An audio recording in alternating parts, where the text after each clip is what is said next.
അസ്സലാമു അലൈക്കും വറഹ്മത്തുള്ളാഹി. സഹോദരങ്ങളെ, സമ്മേളനങ്ങളും ക്യാമ്പയിനുകളും നിരവധി കണ്ട കേരള മുസ്ലിങ്ങൾക്കിടയിൽ പ്രമേയം കൊണ്ടും ആദർശം കൊണ്ടും നിലപാടുകൊണ്ടും കേരള മുസ്ലിങ്ങൾക്ക് പുതുപുത്തൻ അനുഭവങ്ങൾ സമ്മാനിച്ച ഒരു സമ്മേളനമായിരുന്നു തൃശ്ശൂരിൽ നടന്ന SYSന്റെ സംസ്ഥാന ക്യാമ്പയിൻ സമാപന സമ്മേളനം. കാന്തപുരം വിഭാഗത്തിൽ പുതുമയിലേക്ക് കുതിച്ചുകൊണ്ടിരിക്കുന്ന ഒരു വിഭാഗവും പഴമ നിലനിർത്താൻ പാടുപെട്ടുകൊണ്ടിരിക്കുന്ന മറ്റൊരു വിഭാഗവും തമ്മിലുള്ള ആദർശ പോരാട്ടമായിരുന്നു സത്യത്തിൽ ഈ സമ്മേളനത്തിന്റെ സമാപന വേദി. കേരളത്തിൽ ഇക്കൂട്ടർ ഇക്കാലം ഇത്രയും ബിദ്അത്തുകളാണ് എന്ന് പറഞ്ഞ് പരിചയപ്പെടുത്തിക്കൊണ്ടിരുന്ന പല സംഗതികളും ലോകാടിസ്ഥാനത്തിൽ ചെയ്തുകൊണ്ടിരിക്കുന്ന പല പ്രമുഖന്മാരും പങ്കെടുത്ത ഒരു സമ്മേളനമായിരുന്നു SYSന്റെ സ്റ്റേറ്റ് ക്യാമ്പയിൻ സമാപന സമ്മേളനം.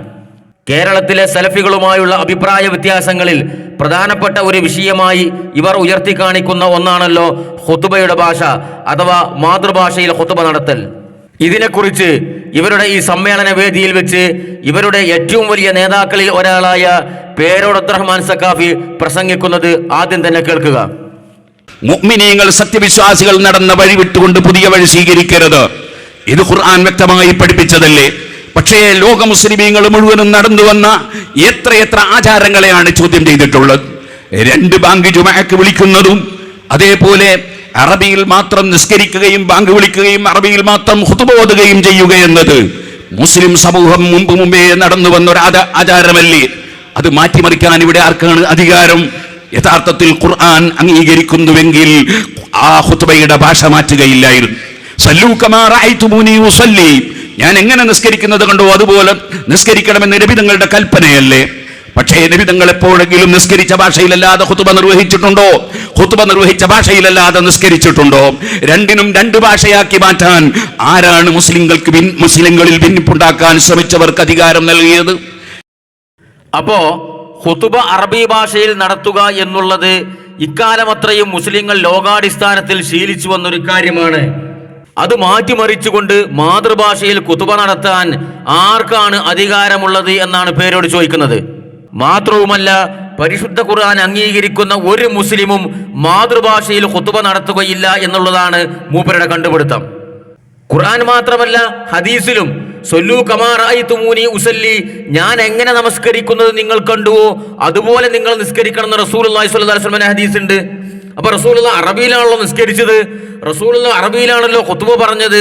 അപ്പൊ അതിന് വിരുദ്ധമായി മാതൃഭാഷയിൽ ഖുതുബ നടത്താൻ ആർക്കാണ് അധികാരം? മുസ്ലിം സമൂഹത്തിനിടയിൽ ഭിന്നിപ്പുണ്ടാക്കുന്ന ഈ ആളുകൾക്ക് എവിടെ നിന്നാണ് അതിന് അധികാരം ലഭിച്ചത് എന്നാണ് പേരോട് വളരെ ഊറ്റത്തോടു കൂടി ചോദിക്കുന്നത്. ഇവർ ഇത്രയും കാലം ചോദിച്ചുകൊണ്ടിരിക്കുന്ന ചോദ്യം തന്നെയാണിത്, ഒരു സംശയവുമില്ല. പിന്നെ എന്തുകൊണ്ടാണ് ഇപ്പോൾ വീണ്ടും ഇതിനെക്കുറിച്ച് സംസാരിക്കുന്നത്? അതിലേക്ക് ഞാൻ വരാം ഇൻഷാ അല്ലാഹ്.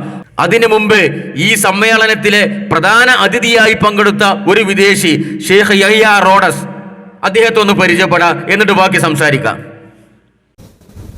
Sheikh Yahya Rodas is the founding director of Al-Maqasid, an Islamic seminary committed to facilitating the realization of Islam, Iman and Ihsan through immersion in the perfected inheritance.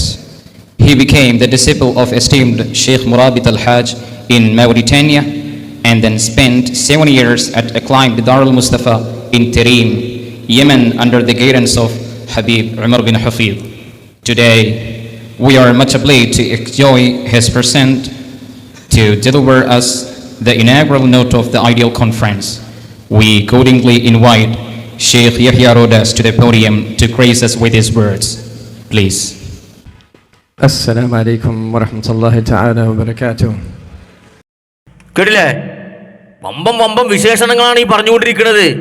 കാന്തപുരത്തിന്റെ മോൻ അബ്ദുൽ ഹക്കീമാണ് അനൗൺസ് ചെയ്യുന്നത്, എനിക്ക് സംശയമുണ്ട്. ഇരിക്കട്ടെ. അപ്പൊ ആരാണ് ഷെയ്ഖ് യഹ്യ റോഡസ്? വലിയ സ്ഥാപനങ്ങളൊക്കെ നടത്തുന്ന ആളാണ്. എന്താണ് ഒരു സ്ഥാപനത്തിന്റെ ലക്ഷ്യം? അതിലൂടെ പഠിപ്പിക്കുന്നത് എന്താണ്? ഈമാന്, ഇസ്ലാമി, ഇഹ്സാന്, അത് പാരമ്പര്യത്തിലൂടെ പഠിപ്പിച്ചുകൊണ്ടിരിക്കുന്ന ആളാണ്. ലോകത്ത് വലിയ സ്ഥലങ്ങളിലൊക്കെ പഠിച്ച ആളാണ് എന്നൊക്കെ പറഞ്ഞ് പരിചയപ്പെടുത്തിയ ആളാണ് ഷെയ്ഖ് യഹ്യ റോഡസ്, ഇവരുടെ സമ്മേളനത്തിലെ ഒരു മുഖ്യാതിഥി. അപ്പൊ മൂപ്പരാരാണ്? പേരോട് നേരത്തെ പറഞ്ഞല്ലോ, ഇസ്ലാമിന്റെ പാരമ്പര്യം, ഖുതുബയുടെ ഭാഷ, ആ പാരമ്പര്യം കാത്തു സൂക്ഷിക്കുന്ന ആളാണ് ഷെയ്ഖ് യഹ്യ റോഡസ്. എങ്കിൽ സുഹൃത്തുക്കളെ, അങ്ങനെയാണോ? ആരാണ് ഇയാള്? ഇദ്ദേഹം മാതൃഭാഷയില് ശുദ്ധമായ ഇംഗ്ലീഷിൽ ഖുതുബ നടത്തുന്ന ആളാണ്. പേരോട് പറഞ്ഞല്ലോ, ആരാണ് മാതൃഭാഷയിൽ ഖുതുബ നടത്താൻ ഇവർക്ക് അധികാരം കൊടുത്തത്? അത് ഖുർആനെതിരാണ്, സുന്നത്തിനെതിരാണെന്ന് പറഞ്ഞല്ലോ. ആ ഖുർആൻ വിരുദ്ധ പണിയെടുക്കുന്ന, സുന്നത്തിന് വിരുദ്ധമായി ചെയ്യുന്ന ആളാണ് ഇവരുടെ സമ്മേളനത്തിലെ മുഖ്യാതിഥിയും ഇവരുടെ ഒരു സെഷൻ ഉദ്ഘാടനം ചെയ്തതും. കണ്ടോളി, മൂപ്പരുടെ ഖുതുബയുടെ ഭാഷ അറബിയാണോ ഇംഗ്ലീഷാണോ? കേട്ടോളി. Blessed day of Jum'ah. This is a day of remembrance. Ya ayyuhalladhina amanu idha nudiya lis-salati min yawm al-jum'ati fas'au ila dhikrillah.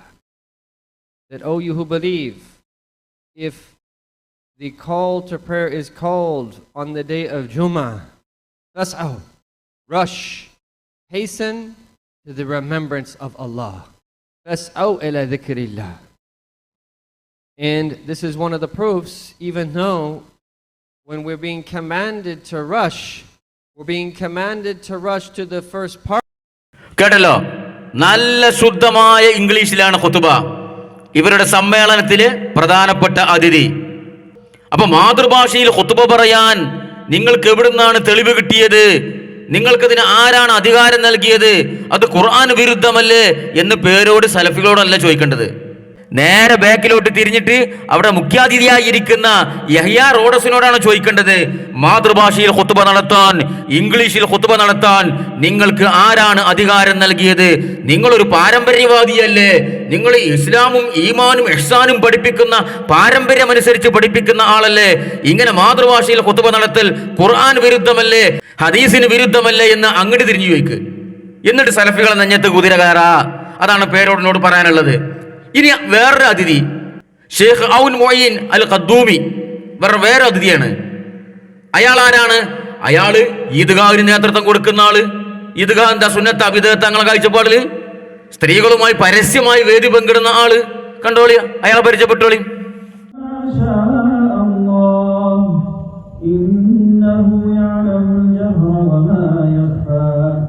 وَنُيَسِّرُكَ لِلْيُسْرَى فَذَكِّرْ إِن نَّفَعَتِ الذِّكْرَى سَيَذَّكَّرُ مَن. جميل. ومن ورائها صورة معنوية باطنة نلمحها ببصيرتنا. الصورة الحسية والصورة المعنوية بينهم اتصال، الأولى بنسميها الخلق والثانية بنسميها الخلق. لذلك العلماء بيقولوا المعنويات تظهر على الجسمانيات والجسمانيات تظهر على المعنويات. يعني لو أحد مثلا أثقل في النوم ونام له 20 ساعة، صحي بلاقي حاله روحه تعبانة، مش بس جسمه تعبان، روحه حتى روحه من جوا تعبانة. لو إنسان أسرف في. ഇവരുടെ സമ്മേളനത്തിലെ വേറൊരു അതിഥിയാണിത്. ഈദ്ഗാഹ് നടത്തുന്ന ആള്, ഈദ്ഗാഹിന് നേതൃത്വം കൊടുക്കുന്ന ആള്, പരസ്യവേദിയിൽ സ്ത്രീകളുമായി ഇടകലർന്നിരിക്കുന്ന ആള്. ഇതൊക്കെ നിങ്ങളെ സുന്നത്തിയമാത്ത, നിങ്ങളെ പാരമ്പര്യവാദാണിത് തന്നെ.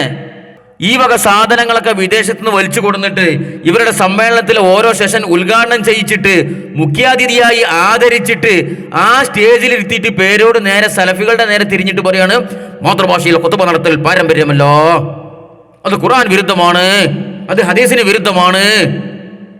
എന്താണ് പേരോട്, എന്താണ് നിങ്ങളെ കൂട്ടത്തിൽ സംഭവിച്ചു കൊണ്ടിരിക്കുന്നത്? അതൊക്കെ ഒന്ന് ക്ലിയർ ആക്കണ്ടേ ആദ്യം.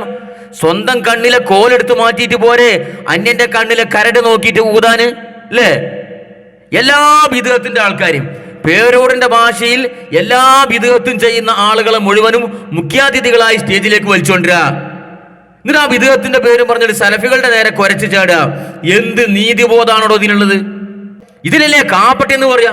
ഇത് കാപ്പട്ടില്ലെങ്കിൽ പിന്നെ വേറെന്താണ് കാപ്പട്യം? എന്തൊക്കെ നിങ്ങളെ സമ്മേളനത്തിൽ നടന്നുകൊണ്ടിരിക്കുന്നത്? ഇതൊക്കെ എന്തും ചെയ്യാ. കാരണം കൗമ അത്രത്തോളം അന്തല്ലാത്ത കൗമാണ് മുമ്പിലിരിക്കുന്നവർക്ക് അറിയാം. കൗമിന് ഇത് വല്ലതും തീരുവോ? ഈ സമ്മേളനത്തിൽ ഒന്ന് പ്രസംഗിച്ചു കൊണ്ടിരിക്കുന്ന ആൾക്കാർക്ക് നിലപാട് എന്താണ്, ആദർശം എന്താണ്, കൗമിന് വല്ലതും തീരുവോ? വേണ്ട, കൗമിന് ഈ സമ്മേളനത്തിന്റെ പ്രമേയം തന്നെ തിരിഞ്ഞേക്കണ. അതൊന്ന് ആലോചിച്ച് നോക്കാം നിങ്ങൾ. എന്താ സമ്മേളനത്തിന്റെ പ്രമേയം? ഉത്തരവാദിത്വം, മനുഷ്യപ്പറ്റിന്റെ രാഷ്ട്രീയം. ആർക്കത് തിരിഞ്ഞു? ഞാൻ എൻ്റെ സുഹൃത്തുക്കളായ കുറെ ഏപ്പിക്കാരോട് ചോദിച്ചു നോക്കി, എന്താണോ പ്രമേയത്തിന്റെ അർത്ഥം എന്നുള്ളത്. അവർക്ക് തന്നെ അറിയില്ല. നേതൃത്വം പറഞ്ഞു, ഞങ്ങൾ പോസ്റ്റർ ഒട്ടിച്ചു, അത്രേ അവർക്ക് എന്തുള്ളൂ. ഉത്തരവാദിത്വം, മനുഷ്യപ്പറ്റിന്റെ രാഷ്ട്രീയം. കടിച്ചാ പൊട്ടാത്ത മുദ്രാവാക്യാണ് സമ്മേളനത്തിന്റെ മുദ്രാവാക്യം. അത്ര പെട്ടെന്നാണ് ദഹിക്കൂലത്. ഒരു 5 കിലോന്റെ ആമർ എടുത്ത് കൊടുത്തിട്ട് അടിച്ച് പൊട്ടിച്ചിട്ട് കഷ്ണം കഷ്ണാക്കി വായിലിട്ടിട്ട് കുറച്ച് ആസിഡും കൂടി കുടിക്കണം, എന്നാലേ അത് ദഹിച്ചു കിട്ടുള്ളൂ. അമ്മാതിരി കട്ടിങ്കാനുള്ള മുദ്രാവാക്യാണ് ഉത്തരവാദിത്വം, മനുഷ്യപ്പറ്റിന്റെ രാഷ്ട്രീയം. കൗമങ്ങനെ ഒപ്പം കൂടി കൊടുക്കും, മുദ്രാവാക്യം വിളിച്ചു കൊടുക്കും. പണ്ട് ചർമ്മം പറഞ്ഞില്ലേ, സിന്ദാബാദ് സിന്ദാബാദ്, ആ ജയരാപ്പള പറഞ്ഞതുപോലെ. ആചാര്യാപ്പളന്റെ പരീത്തെ പണിക്കാരനാണ് മൂപ്പര്. ആചാര്യാപ്പള പഞ്ചായത്തിൽ മത്സരിക്കുന്നുണ്ട്. ഇത് എന്താണ് ഈ മത്സരം എന്നോ എന്താണ് ഇലക്ഷൻ എന്നോ എന്താണ് രാഷ്ട്രീയം എന്നോ ആചാര്യാപ്പള എന്തിനാ മത്സരിക്കുന്നോ എന്നൊന്നും എനിക്കറിയില്ല. ആചാര്യാപ്പളന്റെ ജാതകം ഇങ്ങനെ പോവും, പിന്നാലെ പോവും, വിളിച്ചു കൊടുക്കണ മുദ്രാവാക്യത്തിന്റെ അർത്ഥം മനസ്സിലാവൂല. അപ്പൊ അവൻ ഇങ്ങനെ ബനക്കോട് കഴിയണമാര് സിന്ദാബാദ് സിന്ദാബാദ്, അങ്ങനെ തന്നെ ആചാര്യാപ്പള സിന്ദാബാദ്, ആചാര്യാപ്പള പറഞ്ഞതുപോലെ. അതാണ് ഗവൺമെന്റ് അവസ്ഥ. ഉത്തരവാദിത്തം, മനുഷ്യപ്പറ്റിന്റെ രാഷ്ട്രീയം ഒരു കുട്ടിക്ക് തിരിഞ്ഞിട്ടില്ല. ഈ ഗവൺമെന്റ് മുമ്പിൽ എന്ത് തോന്നിയാസം അവർക്ക് ചെയ്തുകൂടാത്ത്? ഇവരിവിടെ വിദഗ്ധാണെന്ന് പരിചയപ്പെടുത്തുന്ന എല്ലാ കാര്യങ്ങളും ചെയ്യുന്ന ആൾക്കാരൊക്കെ വിളിച്ചോടുന്നൂടെ ഈ ഗവൺമെന്റ് മുമ്പിൽ? കള്ളുഷാപ്പിൽ ഇരുന്നിട്ട് മദ്യവർജനത്തിനെ കുറിച്ച് പ്രസംഗിച്ച് അങ്ങനെ ഉണ്ടാവും. ആ ഒരു നിലവാരത്തിലൂടെ ഇതിനൊക്കെ ഉള്ളൂ അല്ലേ? ഇനി അത് പോട്ടെ, അത് അങ്ങനെ. അത് പിന്നെ കാന്തപുരത്തിന്റെ മോന് ഇന്റർനാഷണൽ ബിസിനസ്മാന് മൂപ്പര് ഇഷ്ടത്തിനാണ് ഇപ്പൊ കാര്യങ്ങളൊക്കെ നടന്നുകൊണ്ടിരിക്കുന്നത്, ഞാൻ കയ്യിൽ എതിർപ്പില്ലായിട്ടല്ല എന്നൊക്കെ പറഞ്ഞ് തടി ഉരവാണെങ്കിൽ, എന്നാലോ ഇവരുടെ ഇതേ വേദിയിൽ വെച്ച് പേരോടക്കമുള്ള ആളുകൾ നടത്തിയ ചില ആദർശ വിഷയങ്ങളുണ്ട്. ഇനി അതിലേക്കാണ് പോകുന്നത്. പറയട്ടെ, പേരോട് തന്നെ പറയട്ടെ. അള്ളാഹുവിന്റെ പരിശുദ്ധ ഖുർആൻ എല്ലാ മുർസലീങ്ങൾക്കും നൽകിയ ആശയം പഠിപ്പിച്ചു. ഇല്ലാ നൂഹി ഇലൈഹി അന്നഹു ലാ ഇലാഹ ഇല്ലാ അന ഫഅബ്ദൂൻ. ഞാനല്ലാതെ ആരാധനക്കർഹനില്ല, എനിക്ക് നിങ്ങൾ ഇബാദത്ത് എടുക്കണമെന്ന് പറഞ്ഞുകൊണ്ടാണ് എല്ലാ മുർസലീങ്ങളെയും പറഞ്ഞയച്ചത്. പക്ഷേ അതിൽ നിന്ന് വ്യത്യസ്തമായി സുബ്ഹാനല്ലാഹ്, അല്ലാഹു അല്ലാത്ത ആരോടും സഹായം ചോദിക്കാൻ പാടില്ല എന്നൊരു പുതിയ തൗഹീദ് ചിലർ കൊണ്ടുവന്നു. പരിശുദ്ധ ഖുർആനിൽ അതിന് വിരുദ്ധമായിട്ടല്ലേ ഉള്ളത്? ഇനിസ്തൻസറൂകും ഫിദ്ദീനി ഫഅലൈകുമുൻ നസ്ർ. സഹായം ചോദിച്ചാൽ സഹായിക്കണമെന്നല്ലേ ഖുർആനിലുള്ളത്? സഹായം ചോദിക്കരുത് എന്നല്ലല്ലോ ഖുർആനിലുള്ളത്. എന്താണ് പേരോട് മുസ്ലിയാരെ? ഒന്നുമില്ലെങ്കിൽ പ്രായത്രായില്ലേ? എത്ര സ്ഥലത്തു നിന്ന് വാദപ്രതിവാദത്തിനൊന്നും ഖണ്ഡനത്തിനും പള്ള മനസ്സ് കിട്ടിയിട്ടുണ്ട്. ഇനിയെങ്കിലും ഒന്ന് നന്നായിക്കൂടെ? എന്തൊരു ദുർവ്യാഖ്യാനാണിത്. മൂപ്പര് പറയാണ് അള്ളാഹു അല്ലാത്ത ആരോടും സഹായം ചോദിക്കാൻ പാടില്ല എന്നൊരു പുതിയ തൗഹീദ് ചില ആളുകൾ വന്നു. ആരാണ് മുസ്ലിയാരെ അങ്ങനെ പറഞ്ഞത്? അള്ളാഹു അല്ലാത്ത ഒരാളോടും ഒരു സഹായം ചോദിക്കാൻ പാടില്ല എന്നാരാ പറഞ്ഞത്? അതാണോ സലഫികളും സമസ്തക്കാരും തമ്മിലുള്ള തർക്കം?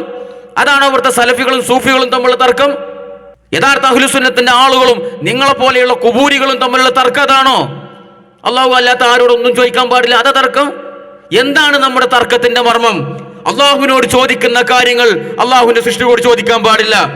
മമ്പോർത്തങ്ങളെ എന്റെ രോഗം മാറ്റണേ, ബദരീങ്ങളെ എനിക്കൊരു കുട്ടിയെ തരണേ, മൊയ്തീൻ ശേഖേ എനിക്ക് ഹിദായത്ത് തരണേ എന്നതുപോലെയുള്ള ചോദ്യങ്ങൾ അത് പ്രാർത്ഥനയാണ്, അള്ളാഹുവിനോട് ചോദിക്കേണ്ട ചോദ്യങ്ങളാണ്.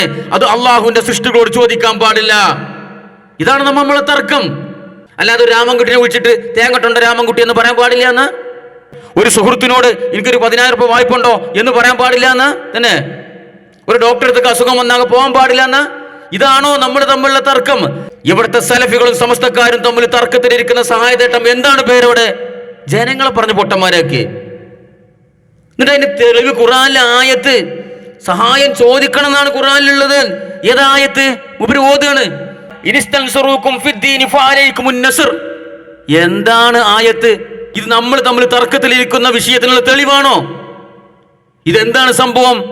ഹിജ്റയുമായി ബന്ധപ്പെട്ട് ഹിജ്റ പോകാതെ ഈ നാട്ടിൽ തന്നെ നിൽക്കുന്ന ചില സത്യവിശ്വാസികളായ ആളുകൾ, ആ സത്യവിശ്വാസികൾക്കെതിരെ ശത്രുക്കൾ ദീനിന്റെ കാര്യത്തിൽ എന്തെങ്കിലും പ്രയാസം ഉണ്ടാക്കി കഴിഞ്ഞാൽ അവരിങ്ങോട്ട് സഹായം ചോദിച്ചു കഴിഞ്ഞാൽ നിങ്ങൾ അവരെ സഹായിക്കണം എന്നാണ്. അതാണോ മുമ്പോർത്ത് തങ്ങളെ കാക്കണേ, ബദരീങ്ങളെ രക്ഷിക്കണേ, മൊയ്തീൻ ശേഖേ എനിക്കൊരു കുട്ടിനെ തരണേ, മടവൂരെ എന്റെ രോഗം മാറ്റി തരണേ എന്ന് പറയാനുള്ള തെളിവാപ്പത് തന്നെ?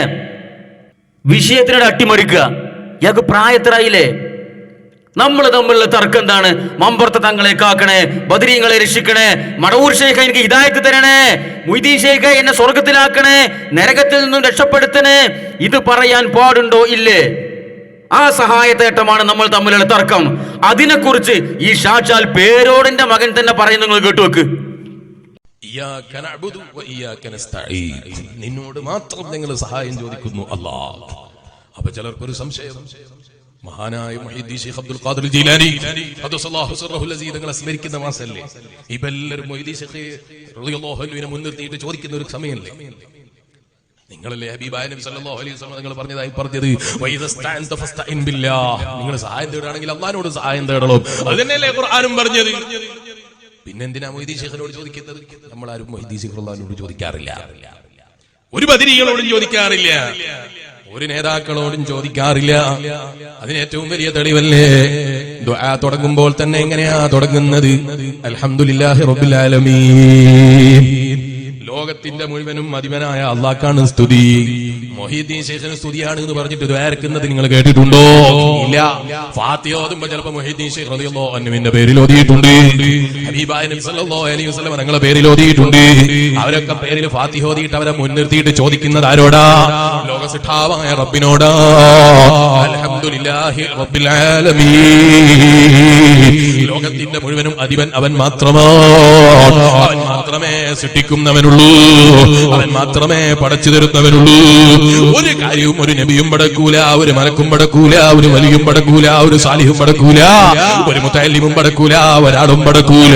പടക്കുന്നവൻ ഒന്നേ ഉള്ളൂ, സിദ്ധാവ് ഒന്നേ ഉള്ളൂ, അവനാണ് അല്ലാഹ്. ബാപ്പാന്റെ മോൻ തന്നെ മത്തം കുത്തിയേക്കുമ്പോഴും മുളക്കൂല്ലോ. ബാപ്പ അങ്ങനെ കിടന്ന് അട്ടിമറിക്കുമ്പോ മോൻ ഇങ്ങനെ കിടന്ന് അട്ടിമറിക്കണ്ടേ?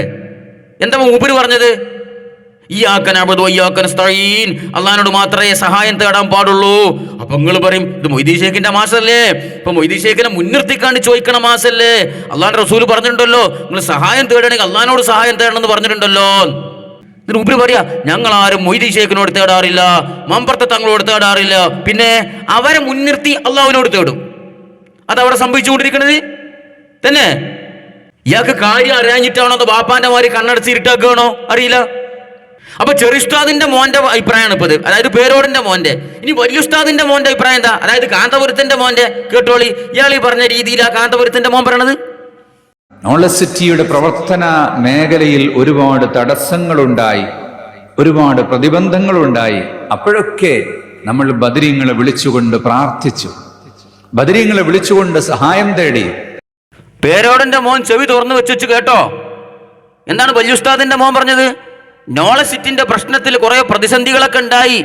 അപ്പോഴൊക്കെ ഞങ്ങൾ ബദരീങ്ങളെ മുൻനിർത്തി അള്ളഹാനോട് ചോദിച്ചു എന്നല്ല, ബദരീങ്ങളെ വിളിച്ചു പ്രാർത്ഥിച്ചു, ബദരീങ്ങളെ വിളിച്ച് നേരിട്ട് വിളിച്ചു പ്രാർത്ഥിച്ചു. ഇതാണ് ഇവിടുത്തെ സലഫികളും സമസ്തക്കാരും തമ്മിലുള്ള അടിസ്ഥാനപരമായ തർക്കം. അല്ലാതെ ബാപ്പ പറഞ്ഞ പോലെ പേരോട് പറഞ്ഞതുപോലെ ഒരാളും ഒരു സൃഷ്ടികളോടും ഒന്നും ചോദിക്കാൻ പാടില്ല എന്നുള്ളതല്ല ഇവിടുത്തെ തൗഹീദും ശിർക്കും തമ്മിൽ വേർതിരിക്കുന്ന മാനദണ്ഡം. പഠിച്ചു വെച്ചോ. ഇങ്ങനെ കണ്ണടച്ചിരുട്ടാക്കരുത്, ഇങ്ങനെ വിഷയത്തെ അട്ടിമറിക്കരുത്. വിടൂല ഞങ്ങള്. നിങ്ങൾ എങ്ങനെ അട്ടിമറിച്ചാലും വിടൂല, എന്തൊക്കെ സമ്മേളനം നടത്തി അട്ടിമറിച്ചാലും വിടൂല.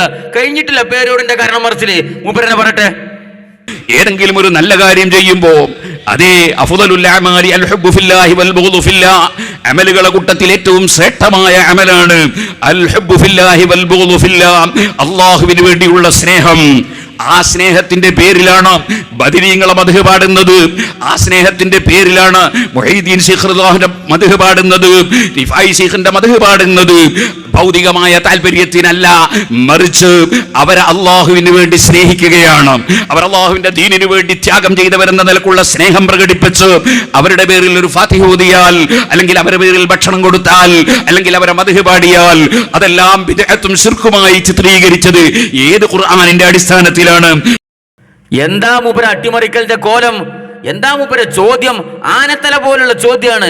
എന്താണ് അൽ ഹുബ്ബു ഫില്ലാ വൽ ബഗ്ദു ഫില്ലാ, അള്ളാഹുവിന് വേണ്ടി സ്നേഹിക്കുക, അള്ളാഹുവിന് വേണ്ടി വെറുക്കുക എന്നതിന്റെ അടിസ്ഥാനത്തിൽ ഞങ്ങൾ മുഹീദ്ദീൻ ഷെയ്ഖിന്റെ മദ്ഹ് പാടുമ്പോ, റിഫായി ഷെയ്ഖിന്റെ മദ്ഹ് പാടുമ്പോ, മമ്പർത്ത തങ്ങളെ മദ്ഹ് പാടുമ്പോ, ബദരീങ്ങളെ മദ്ഹ് പാടുമ്പോ അത് ശിർക്കും ബിദ്അത്തുമാണ് എന്ന് പറയുന്നത് ഏത് ഖുർആന്റെ അടിസ്ഥാനത്തിലാണ്? അതാ വലിയ ചോദ്യം മൂപ്പരെ. എടോ നിങ്ങളെ കൗമ് മദ്ഹ് പാടുക ചെയ്യണത് തന്നെ വെറും കേവലം ഒരു പാട്ടങ്ങനെ പാടിപ്പോകുകയാണോ നിങ്ങൾ ചെയ്യുന്നത്? നിങ്ങൾ എന്തൊക്കെ തോന്നിയാസങ്ങളാണോ ഈ മധുവിന്റെ പേരിൽ ഇവിടെ കാട്ടിക്കൂട്ടിക്കൊണ്ടിരിക്കണത്, പറഞ്ഞുകൊണ്ടിരിക്കണത്? ഈ സാക്ഷാൽ പേരോടിന് തന്നെ ഇപ്പൊ അതിനെതിരെ പറയേണ്ട അവസ്ഥ ഒന്നില്ലേ? മധുവോ ഈ പറഞ്ഞുകൊണ്ടിരിക്കണതോ? കാണിച്ചര നിങ്ങളെ ഓരോ മധുവിന്റെ കോലം. നിങ്ങൾ മഹാന്മാരി എന്ന് പേരിട്ട് വിളിക്കുന്ന ആളുകളുടെ പേരിൽ നിങ്ങൾ പറഞ്ഞുകൊണ്ടിരിക്കുന്ന പാടിക്കൊണ്ടിരിക്കുന്ന മധുവിന്റെ കുറച്ച് സാമ്പിൾ കാണിച്ചര, കണ്ടോളി വരട്ടെ. ഭാര്യ അങ്ങാടിയിലേക്ക് തങ്ങൾ ഇറങ്ങിയാൽ പച്ചക്കറി സാധനങ്ങളും അരിയും സാധനം ഓരോ ദിവസത്തിലുള്ള അന്നേ കൊണ്ടുവരുള്ളൂ, ഒരു ദിവസത്തിലുള്ള അന്നേ കൊണ്ടുവരുള്ളൂ. അപ്പോൾ ഇത് അരി ഉണ്ടാവും, പച്ചക്കറി ഉണ്ടാവും, തക്കാളി, വെണ്ടക്ക, വേണ്ടതൊക്കെ ഉണ്ടാവും. അങ്ങനെ വാങ്ങുന്നില്ല.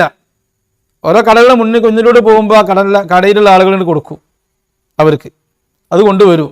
എല്ലാം പാടെ ഒരു മുണ്ടിലാക്കിയിട്ട് ആ മുണ്ട് കൊണ്ടുപോയി ഭാര്യൻ്റെ അടുത്ത് കൊണ്ടുപോയി കൊടുക്കും. അപ്പോൾ ഭാര്യ ഒരിക്കൽ ചോദിച്ചു കൊണ്ടുപോയി കൊടുത്തപ്പോൾ, നിങ്ങൾക്ക് എന്താ ഇത് എല്ലാ ദിവസവും ഞാനത് ഇങ്ങനെ വേർതിരിച്ചെടുക്കണ്ടേ? ഭാര്യമാർക്ക് ചിലപ്പോൾ ഭർത്താക്കന്മാരെ കുറിച്ചൊന്നും വലിയ പണ്ഡിതന്മാരായിരിക്കും, വലിയ തങ്ങന്മാരായിരിക്കും, വലിയ ഔലിയാക്കന്മാരായിരിക്കും. പക്ഷെ അവർക്ക് അവരെ ഭർത്താവാണല്ലോ. അപ്പോൾ അതിൻ്റെ ഗൗരവവും കാര്യമൊന്നും അവർ ഉൾക്കൊള്ളൂല. നിങ്ങൾക്ക് എന്താ അത് വേർതിരിച്ചു ഓരോന്ന് വേറിട്ട് തക്കാളി ഒന്ന് വേറെ, വെണ്ടയ്ക്ക വേറെ, എങ്ങനെ കൊടുന്നൂടെ എന്ന് ചോദിച്ചു ഭാര്യ. അപ്പോൾ ഭാര്യനോട് പറഞ്ഞു, അനക്കത്തെ കണ്ണുണ്ട് ഇവിടെ, നോക്ക് വേറിട്ടല്ലേ ഉള്ളത്. ആ പറയലോട് കൂടെ ഒക്കെ വേറിട്ടെന്ന് ഭാര്യൻ്റെ കണ്ണ് പോവുകയും ചെയ്തു. പിന്നെ മരിക്കണത് വരെ ആ കണ്ണ് പിന്നെ കണ്ടിട്ടുമില്ല. എങ്ങനെയുണ്ട് പേരോട്? മധുഹാണിത്, പേരോടിന്റെ ഭാഷയിൽ മധുഹാണിത്. ജമലുല്ലൈലി തങ്ങള് വലിയൊരു ഔലിയാണ്. മൂപ്പര് പോലെ ഭാര്യനോട് ചെയ്ത ക്രൂരതയാണ് ഇപ്പത്. ഞാൻ പറയണത് എന്താ അറിയോ, ഈ വക ഔലിയാക്കൾ എന്ന് പറഞ്ഞ് കോലം കെട്ടി നടക്കുന്ന ആൾക്കാര്, ഇവർ വാഴ്ത്തിക്കാണ്ട് തലയിലേറ്റി കൊണ്ട് നടക്കുന്ന ആൾക്കാരുണ്ടല്ലോ, ഈ ഔലിയാക്കൾക്ക് സ്വന്തം പെമ്മക്കളെ കെട്ടിച്ചു കൊടുക്കുക, പെങ്ങന്മാരെ കെട്ടിച്ചു കൊടുക്കുക, അതിനെതിരെ ഇവിടുത്തെ മനുഷ്യാവകാശ കമ്മീഷനാണ് പഠനം. ക്രൂരതല്ലേ ഈ ചെയ്യണത്? ഇവർ ഔലിയാക്കളുടെ ഇടയിലൊക്കെ ജീവിച്ചു പോകണമെങ്കിൽ എത്ര പാടാ. അപ്പൊ എന്താ സംഭവം? ജമലുല്ലൈലി തങ്ങള് അങ്ങാടിക്ക് ഇങ്ങനെ തെണ്ടി തിരിഞ്ഞിറങ്ങും. അങ്ങനെ വീട്ടിലുള്ള സാധനമൊക്കെ കൊണ്ടുള്ള ഒരു തുണിയിൽ ഇങ്ങനെ പൊതിഞ്ഞിട്ട് അതിൽ എല്ലാം പാടെ മിക്സ് ചെയ്തിട്ട് അതിൽ തക്കാളി ഉണ്ടാവും, വെണ്ടക്ക ഉണ്ടാവും, വൈതരങ്ങ ഉണ്ടാവും, അരി ഉണ്ടാവും, ഉപ്പുണ്ടാവും, സാബോനുണ്ടാവും, ഉജാലന്റെ കുപ്പി ഉണ്ടാവും, പെനോയിലിന്റെ ബോട്ടിലുണ്ടാവും, ഒക്കെ പാടെ ഒരു കീരി കെട്ടിയിട്ടാ കൊണ്ടുവരാ. കാരണം അന്തല്ലല്ലോ, ഔലിയാക്കളാണല്ലോ, പോലെ ഔലിയാക്കളാണല്ലോ. അപ്പൊ വീട്ടിലെത്തിയപ്പോ ഭാര്യ ചോദിച്ചു, മുപ്പത്തിനെ കുറിച്ച് കാര്യബോധമുള്ള ഭാര്യയായിരിക്കും, ഇതൊക്കെ ഇങ്ങനെ കൊണ്ടുവരാൻ പാടുണ്ട, മിക്സ് ചെയ്ത് കൊണ്ടുവരാൻ പാടുണ്ട, ഓരോന്നിനും ഓരോ സ്ഥാനല്ലേ, നിങ്ങൾ ഈ സാബുവിന്റെ കൂട്ടത്തിൽ പച്ചക്കറി ഇടാൻ പാടുണ്ട, ഇതെങ്ങനെ കൂട്ടിക്കൊഴിച്ച് കൊണ്ടുവരാൻ പാടുണ്ട, വെവ്വേറെ കൊടുന്നൂടെ എന്ന് ചോദിച്ചു. അത് മൂപ്പർക്ക് പറ്റിയില്ല. മൂപ്പത്തേര് എന്ത് വിചാരിച്ചു? മൂപ്പത്തേര് ഇതൊരു മനുഷ്യനെ വിചാരിച്ച് ചോദിച്ചാണ്. സമസ്തന്റെ ഔലിയാന്ന് മൂപ്പത്തേർക്ക് മനസ്സിലായി ഉണ്ടാവില്ല. മനുഷ്യന്മാരെ കൂട്ടത്ത് കൂട്ടാൻ പറ്റുമല്ലോ. അത് ചോദിച്ചതോടുകൂടി ക്ഷിപ്രകോപിയായ വിശ്വാമിത്ര മഹർഷി കോപം വന്നു, ശപിച്ചു. അവിടെ കണ്ണുറന്ന് നോക്ക്, എല്ലാം വെവ്വേറെ തന്നെ അല്ലേ നിൽക്കുന്നത്, ഒറ്റ വർത്താനാ. അപ്പൊ ആ കിഴിന്ന് എന്ത് ചെയ്ത് അങ്ങനെ തക്കാളി ഇങ്ങനെ ഉരുണ്ടി പോയി കണ്ടിട്ട് മൂലക്കെ ഇരുന്നു. അങ്ങനെ മുരിങ്ങാക്കോൽ ഇങ്ങനെ നടന്നു പോയിട്ട് ഇങ്ങനെ സല്യൂട്ട് അടിക്കാൻ മാറി നിൽക്കണമാരി ഇങ്ങനെ നിറക്കണ നിന്ന്, വൈതരങ്ങ അങ്ങനെ പോയിരുന്നു, പയറങ്ങനെ ഒടിഞ്ഞു കുത്തിയിട്ട് വേറെ മൂലക്കെ പോയിരുന്ന്, തക്കാളി വേറെ മൂലക്കല്, വെണ്ടക്ക വേറെ മൂലക്കല്, ചീരൻ്റെ പിന്നെ അവശനായിട്ടൊരു ഭാഗത്താണ് കിടന്ന്, പായിട്ടമാരിയാണ് കിടന്ന്, അങ്ങനെ വെവ്വേറായി. പക്ഷെ അതോടുകൂടി ഭാര്യന്റെ കണ്ണിന്റെ കാഴ്ചയാണ് പോയി. ഈ ലക്ഷണം കിട്ട കറാമത്ത് കാണാനുള്ള ഭാഗ്യം മൂപ്പത്തേർക്ക് ഉണ്ടായില്ല. മരണം വരെ മൂപ്പത്തേരെ കണ്ണ് പിന്നെ കാഴ്ച തിരിച്ചു കിട്ടിയിട്ടില്ല. മധുവാണത്, കറാമത്താണ്. ഇതിനൊന്നും എതിർക്കാൻ പാടില്ല പേരോടിന്റെ ഭാഷയിൽ. ഇതൊക്കെ നിങ്ങൾക്ക് വക വെച്ച് തരണം. ഈ വക തോന്നിയാസങ്ങൾ കറാമത്താണെന്നുള്ളല്ലേ. കഴിഞ്ഞിട്ടില്ല, അടുത്തു വരട്ടെ. മമ്പുറം ഞങ്ങളെ നേരത്തെ നടക്കുന്ന സമയമാണിത്. മമ്പുറം ഞങ്ങളുടെ പ്രധാനപ്പെട്ട മൗലിദ് എഴുതിയവരാണ് സമസ്തയുടെ ആദ്യകാല പ്രസിഡന്റുമാരിൽ ഒരാളായ പാങ്ങിൽ അഹമ്മദ് കുട്ടി മുസ്ലിയാർ.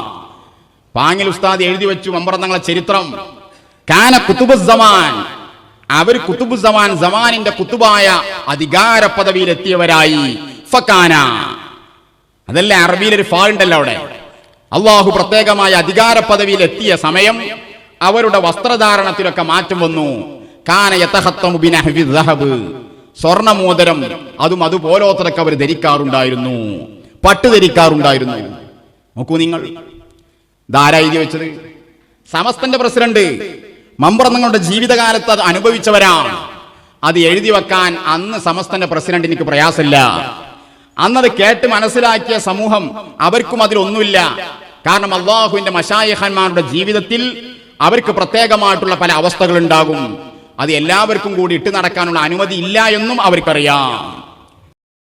ഇനി ഇത് കണ്ടിട്ട് പറയാൻ നിൽക്കണ്ട, അത് കുരുവട്ടൂരികളല്ലേ, അവരെ ഞങ്ങൾ പുറത്താക്കിയതാണല്ലോ, അവർക്ക് ഞങ്ങൾ തന്നെ മറുപടി പറയണ്ടല്ലോ എന്ന് പറയാൻ നിൽക്കണ്ട. ഇത് കുരുവട്ടൂരികളുടെ വാദമല്ല, മറിച്ച് നിങ്ങളുടെ സ്ഥാപക നേതാവായിരുന്ന പാങ്ങിൽ അഹമ്മദ് കുട്ടി മുസ്ലിയാര് മൂപ്പര് എഴുതി വെച്ച മൗലിദിലുണ്ട് എന്നാ പറയണത്. മധുവാണ്. എന്താ മധു? മമ്പറം തങ്ങള് സ്വർണത്തിന്റെ ആഭരണങ്ങൾ ധരിച്ചിരുന്നു, പട്ടു ധരിച്ചിരുന്നു. ഇത് രണ്ടുമാണ് നിങ്ങൾക്ക് ഹറാമാ. ശറഅ് ഹറാമാക്കിയതാ, അല്ലാഹു റസൂൽ ഹറാമാക്കിയതാ. ഈ ഹറാമാക്കിയ സംഗതി ചെയ്യുന്ന ആൾക്കാരാണോ ഔലിയാക്കള്? അതാണോ മധു തന്നെ? ഇനി ഒരുത്തം പറയണം മമ്പറത്ത് തങ്ങൾ കള്ളുടിച്ചിരുന്നു, അതിനെ ഞങ്ങൾ എതിർക്കുക. മമ്പറത്ത് തങ്ങൾ വ്യഭിചാരം ചെയ്തിരുന്നു എന്ന് വേറൊരു മൊല്ല പറഞ്ഞു കഴിഞ്ഞാൽ അതിനൊന്നും എതിർക്കാൻ പറ്റൂലല്ലോ. കാരണം ഇതൊക്കെ ഹറാമുകളല്ലേ. ശറഅ് വിരോധിച്ച ഒരു ഹറാമ് മമ്പറത്ത് തങ്ങൾ ചെയ്തു എന്നുള്ളത് അത് മധുഹാണോ, മമ്പറത്ത് തങ്ങളെ അപമാനിക്കലാണോ? ഇനി വഹാബി മമ്പറത്തങ്ങളെ കളിയാക്കി എന്ന് പറയണ്ട, നിങ്ങളെ മൗലിദ് കിതാബിലുള്ളതാണ്. മമ്പറത്ത് തങ്ങള് സ്വർണം ധരിച്ചു, പട്ട് ധരിച്ചു. ഇത് രണ്ടും ശറഅ് ഹറാമാക്കിയതാണ്, ആണുങ്ങൾക്ക് അല്ലാഹുവിന്റെ റസൂൽ വിരോധിച്ചതാണ്. ഇത് ചെയ്തു എന്ന് പറയുന്നത് എങ്ങനെ മധുഹാകും? നിങ്ങൾ പാങ്ങിൽ അഹമ്മദ് കുട്ടി മുസ്ലിയാർ പറഞ്ഞതാ, വഹാബി പറഞ്ഞതല്ല. പേരോട് എന്തു പറയുന്നു? തള്ളുമോ കൊള്ളുമോ? തുറന്നും കണ്ടു പറയും. എന്നിട്ട് സലഫികളെ നെഞ്ചത്തേക്ക് കുതിര കയറാം. കഴിഞ്ഞില്ല. ഇത് മമ്പുറത്തങ്ങളുടെ ചരിത്രമല്ലേ? നീ ജീലാനിന്റെ വരട്ടെ. പേരോട് പറഞ്ഞത് ജീലാനിന്റെ മധു എന്നാണല്ലോ. ഞാൻ ജീലാനിന്റെ ചരിത്രം തന്നെ പറയട്ടെ. മഹാനരായ ഷെയ്ഖ് അബ്ദുൽ ഖാദിർ ജീലാനി മുഹീദ്ദീൻ ഷെയ്ഖിന്റെ സന്നിധിയിലേക്ക് ഒരു ദിവസം പല ആളുകൾ അവിടെ വരും. ഒരു ദിവസം കുറച്ച് ആളുകൾ വരികയാണ്. അവർ വരുമ്പോൾ 2 ചാക്കുമായിട്ടാണ് അവർ വരുന്നത്. ചാക്ക് എന്ന് പറഞ്ഞാൽ നമ്മളിവിടുത്തെ തുന്നിച്ചാക്കൊന്നും കണക്കൂട്ടണ്ട, നിങ്ങൾക്ക് തിരിയാൻ വേണ്ടി ഒരു ഭാഷയെ പറയാം. അങ്ങനെ 2 കെട്ട് ഭാണ്ഡവുമായിട്ട് വരുന്നു. പല ആളുകൾ ആ ദർബാർക്ക് വരുമ്പോൾ വലിയ വലിയ കെട്ടൊക്കെ ആയിട്ട് വരും. അതിൽ ഹദിയകളുണ്ടാകും, അവിടുത്തെ ആ ഖാനകളിലേക്കുള്ള ഭക്ഷണങ്ങളുണ്ടാകും, സംഭാവനകളായി നൽകപ്പെടുന്ന പല വസ്തുക്കളുണ്ടാകും. 2 പ്രധാനപ്പെട്ട സഞ്ചിയായിട്ട് വരില്ലേ. പാവപ്പെട്ട പല ആളുകളും മനസ്സിലാക്കി ഇത് കാര്യമായ എന്തോ വരവുണ്ട്. ഫുഖറാക്കളും ഉണ്ടാവുമല്ലോ, ഇന്ന് 2 സഞ്ചി വന്നാൽ എന്തായാലും കാര്യമായിട്ട് എന്തോ ഉണ്ടാവും. ആ കൂടെ അവിടെ കെട്ടിവെച്ചു. ഷെയ്ഖ് അബ്ദുൽ ഖാദിർ ജീലാനി തങ്ങൾ ഇവരിത് അയക്കണമൊന്നുമില്ല. എന്താന്ന് ചോദിച്ചിട്ട് ശരിക്കും പറയണമില്ല. ആക്ക് ഇവിടെ അറിയാലോ എന്താ ഉള്ളത്. പരീക്ഷിക്കാൻ വന്നതാണ് ഇവര്. സഞ്ചിന്റെ ഉള്ളിൽ അതെന്താണ്? മഹാനരായ ഷെയ്ഖ് അബ്ദുൽ ഖാദിർ ജീലാനി ഔസുൽ ആലം വന്നിട്ട് ഒരു സഞ്ചിയുടെ മുകളിൽ മെല്ലെ കഴിവെച്ചു. സഞ്ചി എന്ന് പറഞ്ഞാൽ ഒരു കൂട ബാഹ്യമായിട്ട് എന്നൊരു അലാമത്തും പുറത്തേക്ക് കിട്ടൂല. സഞ്ചി ഞാൻ തുറക്കുന്നത് തന്നെ പറയുമ്പോൾ അതാ പറയണത്. ഒരു കേവലം സഞ്ചിയുടെ കണക്കൂട്ടണ്ട. അതായത് ഒരു പെട്ടി പോലെ ഭദ്രമാക്കപ്പെട്ട ഒരു വസ്തു കൂടയിൽ കെട്ടി അവർ മുമ്പിൽ വെച്ചാരേ എന്ന് മാലയിൽ പറയുന്നുണ്ട്. ഉള്ളിലുള്ളത് എന്താന്ന് പുറത്തേക്ക് ഒരു പിടുത്തും കിട്ടൂല. ആ രൂപത്തിലുള്ള 2 ഭാണ്ഡക്കെട്ടുകൾ.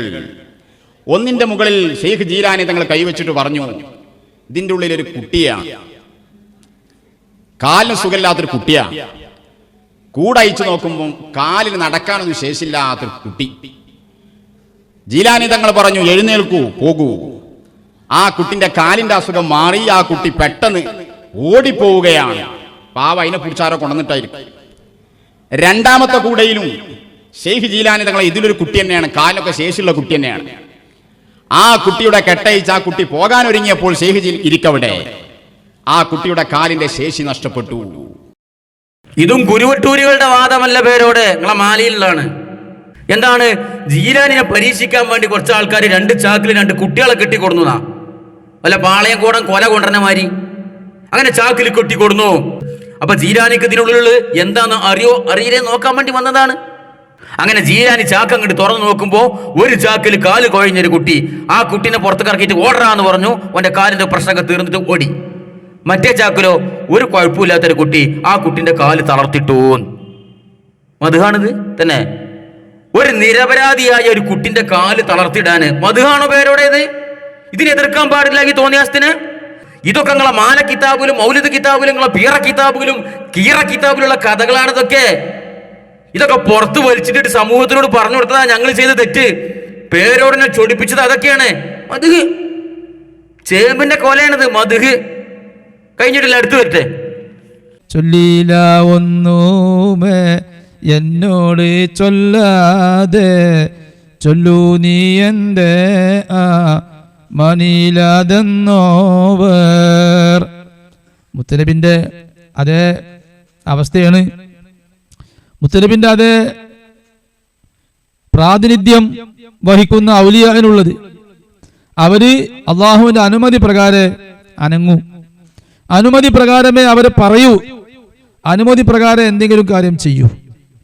അപ്പം ഔലിയ അവരെന്നെ പറയുന്നുണ്ട്.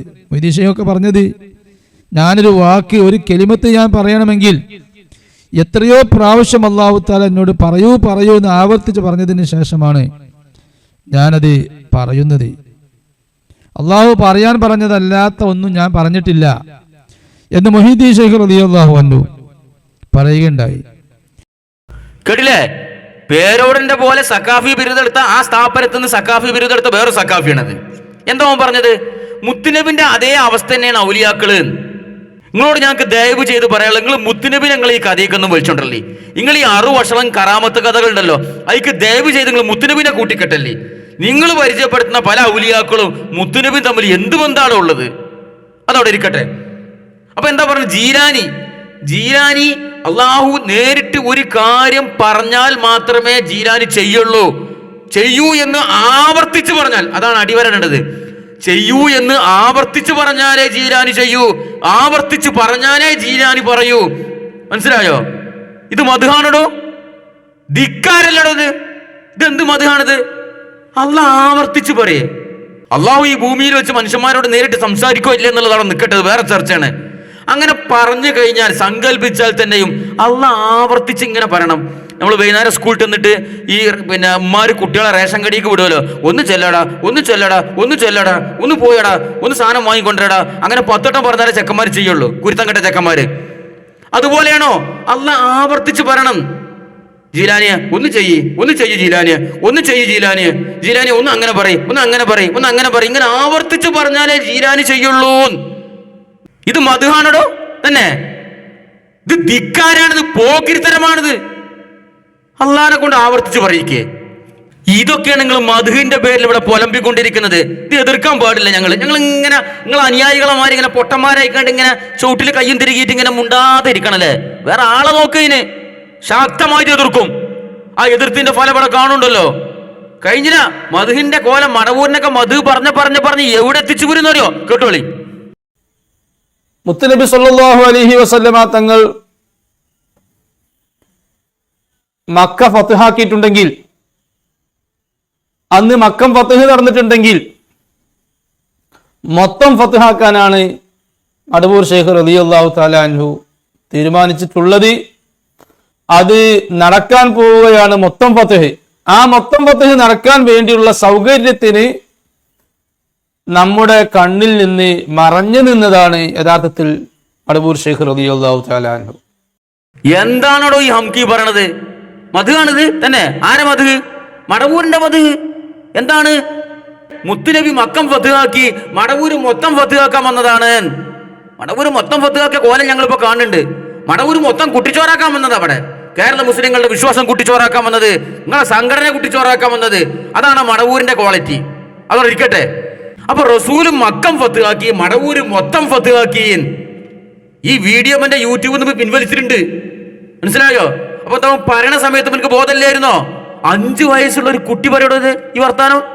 പറയണ സമയത്ത് എന്താ പട്ടച്ചാര അടിച്ചു കയറ്റിട്ടോ, MDMA അടിച്ചു കയറ്റിട്ടോ, അല്ലെങ്കിൽ വേറെ എന്തെങ്കിലും കുത്തി കയറ്റിട്ടോ, കഞ്ചാവ് കൂട്ടിയിട്ട് കത്തിച്ചിട്ട് ഒന്നായിട്ട് ആവി പിടിച്ച് വലിച്ചിട്ടൊക്കെ അവൻ പ്രസംഗിച്ചത് തന്നെ. ഇതൊക്കെ പറയണമെങ്കിൽ അത്രത്തോളം ബോധക്കേടും അന്തക്കേടും വേണ്ടേ? മധു, മടവൂരിന്റെ മധു, ഇത് ഞങ്ങൾ അംഗീകരിക്കണം. ഓ മഹാന്മാരുടെ മധു പറയുന്നത് വഹാബികൾ എതിർക്കുന്നു. ഇത് പിന്നെ എതിർക്കണ്ട. ഓനെ ഞങ്ങൾ ഇങ്ങനെ മെട്ടിയിൽ കെടുത്തിട്ട് ഇങ്ങനെ ബെഞ്ചാമരം വീശിക്കാണ്ട് പാട്ടുകാടി ഉറക്കി കൊടുക്കാൻ നിങ്ങൾ ഓനെ. അതിന് മുന്നിലിരിക്കണ കൗമുനെ നോക്കി അന്തല്ലാത്ത സലഫികളെ നോക്കണ്ട അതിന്. അപ്പൊ സുഹൃത്തുക്കളെ, ഇങ്ങനെ എണ്ണി പറയുകയാണെങ്കിൽ ഇവര് മധുഹിന്റെ പേരിൽ പറഞ്ഞു കൂട്ടിയ ഷിർക്കൻ വാദങ്ങള്, കുഫ്രിയൻ വാദങ്ങള്, ഇസ്ലാമിൽ നിന്നും തെറിച്ചു പോകുന്ന മുർത്തദ്ദായി പോകുന്ന വാദങ്ങള് 1ഉം 2ഉം 10ഉം 100ഉം അല്ല. പേരോട് 10 ചോദിച്ചാൽ 100 ഞാൻ തരാം, 100 ചോദിച്ചാൽ 500 തരാം ഞാൻ. തെളിവ് എന്റെ കയ്യിലുണ്ട്. മധുഹാണല്ലോ ഇതൊക്കെ. മഹാന്മാരെ മധു. ഇത് ഞങ്ങൾ ഇങ്ങനെ എതിർക്കാതെ മുണ്ടാതിരിക്കണം. അപ്പൊ പേരോട് ഇങ്ങനെ ആളെ മുന്നിൽ കാണുമ്പോൾ ഇങ്ങനെ ആളാകാൻ നിൽക്കണ്ട. മുണ്ടാതൊരു ഭാഗത്ത് ഇരുന്നോളി. നിങ്ങൾ മധു പറഞ്ഞ കൂട്ടീന്റെ കോലൊക്കെ ഇപ്പൊ നിങ്ങൾ അനുയായികളുടെ ഇടയിൽ തന്നെ കാണുന്നുണ്ട് വ്യത്യാസം. അപ്പൊ അതാണ് ഈ വിഷയമായി പേരോടിനോട് പറയാനുള്ളത്. ഇനി അതേ സമ്മേളന വേദിയിൽ വെച്ച് വേറെ മുസ്ലിയാർ പ്രസംഗിക്കുന്നത് കേട്ടു നോക്കി. ഇത് കുറച്ച് കാലമായിട്ട് ഇവർ പറഞ്ഞുകൊണ്ടിരിക്കുന്ന ആരോപണമാണ്. ഇത് മറുപടി അർഹിക്കുന്ന ആരോപണമാണ്. ഞാൻ പറഞ്ഞുതരാം. ഇയാൾ പറയുന്നത് കേട്ടു നോക്കി. ആദർശ പ്രചാരണത്തിന് നമ്മുടെ രാജ്യത്ത് എല്ലാവർക്കും അവരുടേതായ അവകാശങ്ങളുണ്ടെങ്കിലും ഇവിടെ അന്ന് നവീനവാദികൾ നടത്തിയിട്ടുണ്ടായിരുന്നത് ആ ഒരു അവകാശത്തെ ഉപയോഗപ്പെടുത്തിക്കൊണ്ടായിരുന്നില്ല.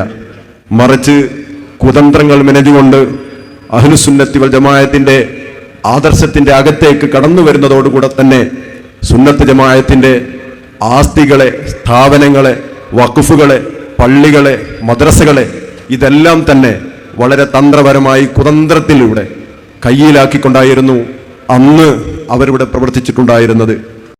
കേട്ടില്ലേ? എന്താ മുമ്പ് ആദ്യത്തെ വിടുവായത്ത് എന്തെന്നറിയോ? ആദർശ പ്രചാരണത്തിന് ഈ രാജ്യത്ത് എല്ലാവർക്കും അവകാശമുണ്ട് എന്ന്. അത് ഇപ്പോഴാണ് അവർക്ക് ബോധം വന്നു കേട്ടോ. ഒരു 15 കൊല്ലം മുമ്പത്തെ അവസ്ഥ എന്താണ്? ഏതെങ്കിലും ഭാഗത്തിൽ സലഫികൾ തൗഹീദ് മനസ്സിലാക്കിയ ഒരു സാധു ഒരു പ്രഭാഷണം വെച്ച് കഴിഞ്ഞാൽ അത് എറിഞ്ഞ് കലക്കുക, അടിച്ചു കലക്കുക, കൂകി വിളിക്കുക, ഇതൊക്കെയായിരുന്നു പല കലാപരിപാടി. ഇപ്പൊ പിന്നെ അതൊക്കെ നിർത്തിയത് പൂതില്ലേക്ക് നിർത്തിയൊന്നല്ല. പോലെ പാവങ്ങളായത് സാഹചര്യത്തിന്റെ സമ്മർദ്ദം മൂലം പാവങ്ങളായതാ. ഇപ്പൊ പല സ്ഥലത്തും തിരിച്ചു കിട്ടുന്ന പേടിയായി ഇവർക്ക്. അപ്പോഴാണ് ഇവർക്ക് ആദർശ പ്രചാരണത്തിന് എല്ലാവർക്കും ഈ രാജ്യത്ത് അവകാശമുണ്ട് എന്നുള്ള ബോധം ഭരണഘടനയുടെ അവകാശം എപ്പോഴാണ് അവർക്ക് ബോധം വന്നത്? നിങ്ങൾ പണ്ടുകാലത്ത് ഉണ്ടാക്കിയ ടൈഗർ സുന്നിയും ജമിയത്തുൽ ഇഹ്സാനിയും ഇവിടെ എത്രത്തോളം ആ അവകാശം വകവെച്ച് കൊടുത്തിട്ടുണ്ടെന്നും അവർ എത്രത്തോളം എന്തൊക്കെ ചെയ്തിട്ടുണ്ടെന്നും ഞങ്ങളെ കൊണ്ട് ഇപ്പൊ പറയിപ്പിക്കണ്ട നിങ്ങൾ. അതോടെ നിൽക്കട്ടെ. അപ്പൊ മുമ്പ് എന്താ പറഞ്ഞത്? ഇവിടുത്തെ പുത്തൻവാദികളായ ആളുകൾ, അതായത് മുജാഹിദുകളെ പറ്റിയാണ് ഈ പറയണത്. ഇവർ പല സ്ഥലങ്ങളിലും കുതന്ത്രത്തിലൂടെ ഇവരുടെ കയ്യിലുള്ള സ്ഥാപനങ്ങളും പള്ളികളും മദ്രസകളൊക്കെ പിടിച്ചെടുത്തു, കയ്യേറിയൻ. ഇത് കാലങ്ങളായിട്ട് ഇവർ പറഞ്ഞുകൊണ്ടിരിക്കുന്ന ആരോപണങ്ങളാണ്. ചോദിക്കട്ടോ, എങ്ങനെയാണോ നിങ്ങളെ സ്ഥാപനം ഞങ്ങൾ പിടിച്ചെടുക്കല്? ഞങ്ങൾക്ക് മനസ്സിലായി, ഞങ്ങളൊന്ന് വിശദീകരിച്ചത്. ഇതെന്താ ചമ്പൽക്കാട്ടിലെ കൊള്ളക്കാർ പിടിച്ചെടുത്തമാര് പിടിച്ചെടുത്തതാ തന്നെ? നിങ്ങൾ ആളുകൾ നിങ്ങളെ മദർസും പള്ളിയൊക്കെ നിങ്ങൾ ട്രൗസറിന്റെ പോക്കറ്റിലാക്കിയിട്ട് ഇങ്ങനെ കാട്ടുകൂടി ഇങ്ങനെ നടന്നു പോവുകയായിരുന്നു. കൊടുങ്കാട്. അങ്ങനെ ആ കാടിന്റെ നടുവിലെത്തിയപ്പോൾ ആ മരത്തിന്റെ പിറകിൽ ഒളിച്ചിരിക്കുകയായിരുന്നു രണ്ട് വഹാബികൾ. കപ്പട മീശൊക്കെ വെച്ച് അരയിൽ കത്തിയൊക്കെ തിരികെ രണ്ട് വഹാബികൾ നേരെ അടുത്തെത്തിയപ്പോൾ ഒറ്റച്ചാട്ടങ്ങളെ മുമ്പ് ചാടിയിട്ട് കഴുത്തിൽ കത്തി അങ്ങോട്ട് വെച്ചിട്ട് ബക്കടാ പള്ളി എവിടെ ഓടറാ എന്ന് പറഞ്ഞിട്ട് ഇങ്ങനെ ഓടിച്ചു. അങ്ങനെ ആ പള്ളിയും മദർസും ഞങ്ങൾ അങ്ങനെ പിടിച്ചെടുത്തു. ഞങ്ങളങ്ങനെ തലയിലേറ്റിക്കൊണ്ടുപോയി. അങ്ങനെ ഇത് പരിപാടി എങ്ങനെ ഇത് പിടിച്ചെടുക്കില്ല നിങ്ങളെ സ്ഥാപനം? നിങ്ങൾ മഹാഭൂരിപക്ഷമായ ഈ പ്രദേശത്ത് 99% സമസ്തക്കാരുള്ള ഒരു പ്രദേശത്ത് 1-2 ആളുകൾ തൗഹീദ് മനസ്സിലാക്കി അവർ സലഫികളാവുമ്പോ ഈ 99% ആളുകളെയും കവച്ചു വെച്ച് നിങ്ങളുടെ മദ്രസകളും പള്ളികളും പിടിച്ചെടുക്കുന്ന പരിപാടി എങ്ങനെ? നിങ്ങളൊന്ന് പറഞ്ഞരുത്. അപ്പൊ ഇതൊന്നും നിങ്ങൾക്ക് വിശദീകരിക്കാൻ കഴിയില്ല. എന്തുകൊണ്ട്? ഇവിടെ സംഭവിച്ചത് എന്താണെന്നറിയോ? പഴയ കാലത്ത് ഏതെങ്കിലും തൗഹീദ് മനസ്സിലാക്കിയ പണ്ഡിതന്മാര് അവര് ജനങ്ങളുടെ ബാധ്യത മനസ്സിലാക്കിയിട്ട് ചില പ്രദേശങ്ങളിൽ പോയിട്ട് ഇവരുടെ ഭീഷണികളും കല്ലേറും തല്ലും കുത്തും ഒന്നും വകവെക്കാതെ ചില പ്രദേശങ്ങളിൽ പോയിട്ട് ഒരാഴ്ച 10 ദിവസം 15 ദിവസം നിരന്തരമായി തൗഹീദ് പറയും. അങ്ങനെ ഇങ്ങനെ കേൾക്കുമ്പോൾ ഈമാന്റെ ബോധമുള്ള കുറച്ച് തെക്കുള്ള ആൾക്കാർ പതുക്കെ പതുക്കെ ഇങ്ങനെ മാറാൻ തുടങ്ങും. പള്ളി സെക്രട്ടറി മാറും, പള്ളി പ്രസിഡന്റ് മാറും, മുത്തവല്ലി മാറും, പള്ളിന്റെ ഭാരവാഹികൾ മുഴുവനും മാറും. അങ്ങനെ കൂട്ടത്തോടെ മാറിയ ചരിത്രം എത്രയോ കേരളത്തിലുണ്ട്. അങ്ങനെ മൊത്തത്തിലിട്ട് മാറും. പള്ളിയിൽ 5 നിസ്കരിക്കാൻ വരുന്ന ആളുകളും മാറും, തൗഹീദ് മനസ്സിലാക്കും. ഇവരൊക്കെ അങ്ങനെ മാറുമ്പോ പള്ളി ഇങ്ങനെ മസ്ലിം പിടിച്ചിട്ട് ഞാൻ മാറൂലടാ, നിങ്ങൾ ആരും മാറിയാലും ഞാൻ എപ്പോഴും ഖുറാഫിയാണ് പള്ളി ഇങ്ങനെ നടന്നു നിൽക്കുവോ? പള്ളി കൈകാര്യം ചെയ്യുന്ന ആളുകളൊക്കെ ഒരു ആദർശത്തേക്ക് മാറുമ്പോൾ പള്ളി മാറൂലേ? എന്താ നിങ്ങൾ ഈ പറയണത്? അങ്ങനെ മാറിയ എത്രയോ സ്ഥലങ്ങളുണ്ട്, മൊത്തത്തിൽ മാറിയ സ്ഥലങ്ങള്.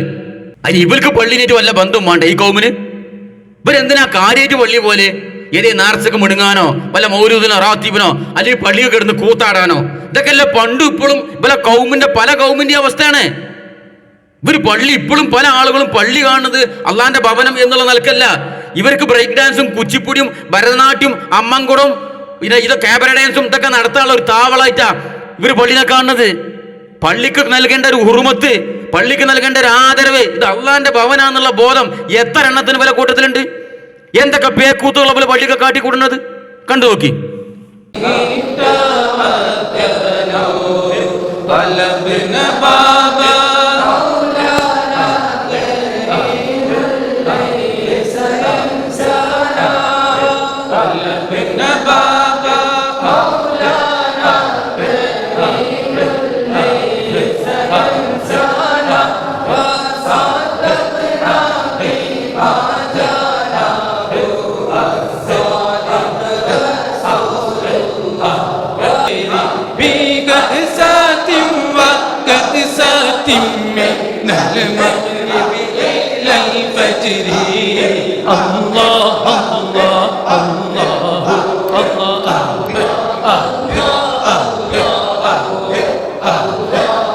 കണ്ടില്ലേ? ഇതിനൊക്കെ നിങ്ങൾ അള്ളാന്റെ പള്ളി ഉപയോഗിക്കുന്നത്. അള്ളാന്റെ പള്ളിക്ക നടക്കണ കൂത്താട്ടാണത്. ഷാദുലി റാത്തീബ് എത്ര എണ്ണം നടക്കുന്നുണ്ട് കേരളത്തില്? ആരാന്റെ അന്നം തിന്നിട്ട് എല്ലിന്റെ അടി കയറിയിട്ട് വേർത്ത് പോകണില്ലല്ലോ. ഇവർക്ക് ഇരുന്ന് തിന്നാനുള്ള പണി. അപ്പൊ വേർത്ത് പോകാൻ എന്തെങ്കിലും എക്സർസൈസ് വേണ്ടേ? പള്ളിക്ക കിടന്നിട്ട് കൂത്താടുക.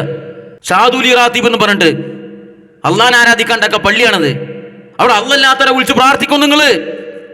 ഇതൊക്കെ കാണുമ്പോൾ കുറച്ചെങ്കിലും ബോധമുള്ള ആൾക്കാർ മാറും. അത് സെക്രട്ടറി മാറും, പ്രസിഡന്റ് മാറും, മുത്തവല്ലി മാറും, പള്ളിക്ക് വരുന്ന ചെറുപ്പക്കാർ മാറും.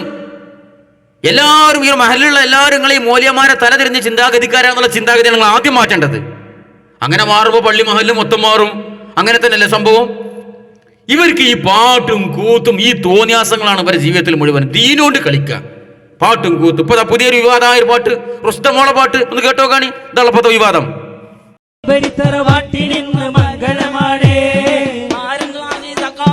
കാത്തിരിപ്പാണ്, മാരൻ സമത് സഖാഫിന്ന് കാത്തിരിപ്പാണ്, മാരൻ സമത് സഖാഫിന്ന് കാത്തിരിപ്പാണ്, മാരൻ സമത് സഖാഫിന്ന് കാത്തിരിപ്പാണ്.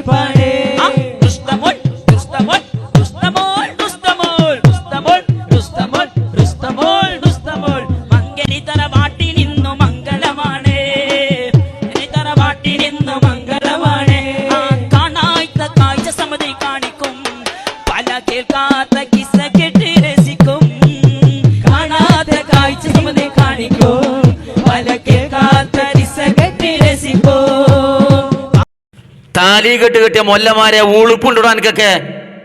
ഒരു സാമാന്യ ബോധമുണ്ടോ എനിക്കൊക്കെ? എന്താ നിങ്ങളൊക്കെ തിന്നണത്? എന്താ നിങ്ങളൊക്കെ തലന്റെ ഉള്ളിലുള്ളത്? ഒരു കല്യാണ വീട്ടിൽ വെച്ചിട്ട് സമദ് സഖാഫിന്റെ കല്യാണത്തിന് പാട്ടാടിയതാണ് ഇപ്പത്.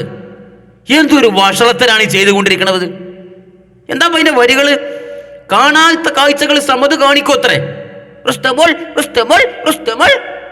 ഇവിടെ ഒന്നുമില്ലെങ്കിൽ ആ പെൺകുട്ടിന്റെ മാനസികാവസ്ഥ മനസ്സിലാക്കണ്ടേ? നിങ്ങൾ ഈ തോന്നിയാസത്തിന്, നിങ്ങളെ വഷളത്തരത്തിന് ആ വീട്ടുകാരെന്ത് പഴിച്ചു, ആ പെൺകുട്ടി എന്ത് പഴിച്ചു? പാട്ടാടി എളിച്ചുകൊണ്ട് പാട്ടുകാരാണ്. ഇവിടെ നിങ്ങളൊക്കെ നിങ്ങളെ പെങ്ങന്മാരെ കുറിച്ച് ഇങ്ങനെ പാടുക. എൻ്റെ ഒക്കെ പെങ്ങളെ കല്യാണത്തിന് കാണാത്ത കാഴ്ച നമ്മളെ ആളെയൊക്കെ കാണിക്കും ഇന്ന് രാത്രി, അത് കണ്ട് നമ്മളെ പെങ്ങള് ബോധം കിട്ടുമുകും. ഇതിങ്ങനെ പാടിത് ഉളുപ്പുണ്ട് എനിക്ക്? നിങ്ങളെ ഈ ചൂഷണങ്ങളൊക്കെ ആരാന്റെ പരിയിലല്ലേ നടക്കുള്ളൂ, നിങ്ങളെ വീട്ടിലൊന്നും നടക്കൂല്ലോ. അതൊന്നുള്ളൂ. കാണാത്ത കാഴ്ച ഞാൻ കാണിച്ചു കൊടുക്കുന്ന സമദ് സഖാഫി നിങ്ങളോട് പറഞ്ഞിരുന്ന തന്നെ ശാസ്ത്രം ഒന്ന് വിളംബരപ്പെടുത്തി കഴിഞ്ഞ് ഞാൻ കാണാത്ത കാഴ്ചകൾ കാണിച്ചു കൊടുക്കുന്നു നിങ്ങളെല്ലാം പറഞ്ഞിരുന്നോ? തന്നെ കേൾക്കാത്ത കിസ്സകളൊക്കെ കേൾപ്പിച്ചെടുക്കുന്നു പറഞ്ഞിരുന്നോ? അത് നിങ്ങളാണ് പറഞ്ഞത്. ആ കിസ്സകളൊക്കെ പള്ളി ദർസിലെ കിസ്സകളൊക്കെ ഉണ്ടല്ലോ, മനുഷ്യന്മാർക്ക് കേൾക്കാൻ പറ്റാത്ത കിസ്സകള്, അതൊക്കെ ഒന്ന് കേൾപ്പിച്ചു കൊടുത്താണ് നിങ്ങൾ പറഞ്ഞത്. ഉളുപ്പുമാനില്ലാത്ത തലയിൽ കെട്ടിയ വർഗം സമുദായത്തിനെ പറപ്പിക്കാൻ വേണ്ടിയിട്ട് ഇവർക്ക് എല്ലായിടത്തും പാട്ടും കൂത്തും തന്നെയാണ്. വേറെ പാട്ടും കൂത്തും നോക്കി.